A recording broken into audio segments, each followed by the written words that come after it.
So we are now 3 or 4 weeks into this pandemic that has hit us, and how it's affecting labor across the country. And I continue to have clients reach out to us not only on the labor needs, but also really concerned about cost cutting measures during these times where there is this larger need for labor. Expenses are continuing to be high, but production, distribution, of course, supply chain, all of that needs to continue, and they're obviously spending more money on labor to get that stuff done. So there's this continuous effort to drive costs down during this period of ramping up, by trying to compress margin, and potentially not paying properly in the pay rates. So my last video, I talked about the importance of understanding kind of the new rules that you're governed by in the marketplace and identifying labor, and some of the competition that's out there, and that being unemployment, and of course the health risks, right, of people going to work during a time where they don't potentially want to be out, right, because we're talking about social distancing. So I want to encourage, and I really, really want to preach to my company partners and to even companies that we don't work with, to maybe change the lens that they have on these opportunities to save money. That compression of margin to the supplier base and potentially not paying at the best rate within the marketplace is not going to be beneficial to you, and it will not be a cost savings exercise for you. As a matter of fact, it can be very counterproductive to what you're trying to do, not only in the opportunity to bring labor in, but also in your cost cutting measures. This is really an opportunity to take a look at your operational process. So what are you doing internally to ensure that you're saving money through your efficiencies? And it sounds like that in general, there is a disregard for process and efficiencies as it relates to cost savings, right? Because we only attribute cost savings at times to just hard costs. I was able to get my vendor from 35% to 33%. I saved 2% there, and that's what's driving my cost savings. That element there certainly has opportunity at times, and this is not the time to exercise that opportunity. You need all the support that you can get.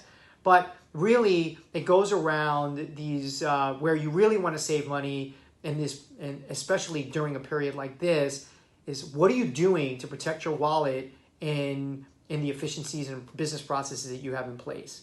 And so I have a podcast that kind of defines what inverting invoicing is, but I'll tell you really quickly in a nutshell the two things that you have to be looking at right now to ensure that you are saving money while, especially during this time where you do not want to compress your margins with your supplier base, and you certainly don't want to be at the lowest point in your pay rates when it comes to your warehouse workers, because that's going to be very problematic for you if you're looking to ensure that you're getting fulfillment.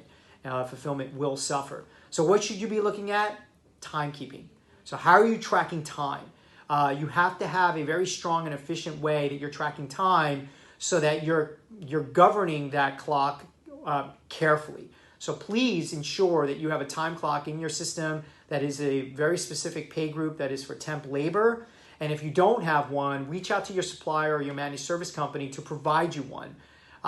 Secondly, you have to ensure that timekeeping system is now integrating properly with a technology that can house the personnel as well. And that is more on the financial side. So how do we ensure that the time that's being tracked is now the billable hours that is being invoiced properly? How do we do that to ensure that you're saving an enormous amount of money? You're creating an inverting invoicing environment, which means that you're going to be invoicing your supplier rather than your supplier invoicing you. You're going to take all those hours, you're going to marry those up to the rates, to the proper bill rates, ensure that your pay codes are proper with your overtime rates and any overtime rates that are specific to your state.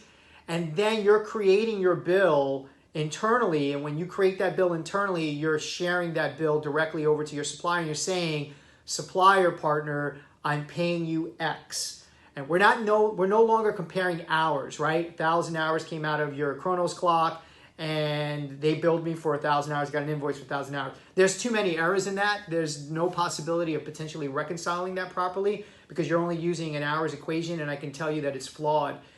You will lose a lot of money in that process. So the equation that you want to really follow, the process you want to follow is say, well, I'm going to govern this clock properly. Nobody has access to change and manipulate the time within these clocks. Only our internal people do, or our managed service company potentially can do that on our behalf. And then I'm going to marry that up into financial software. If I don't have a vendor management technology company supporting me, I'm going to marry that up in financial software that matches up properly in bill rates. That's following pay code rules that are overtime rules or double time rules as well. And then I'm generating an internal invoice that I'm sharing over to the supplier, and I'm saying, supplier, I'm going to cut you a check for X. If you need a little more information on how to get this done, you can certainly go into Solving Temporary Staffing Problems podcast. You can find that on Spotify or on Apple Podcasts. And I think it's our very first podcast, and we have thousands of listeners now. Thank you.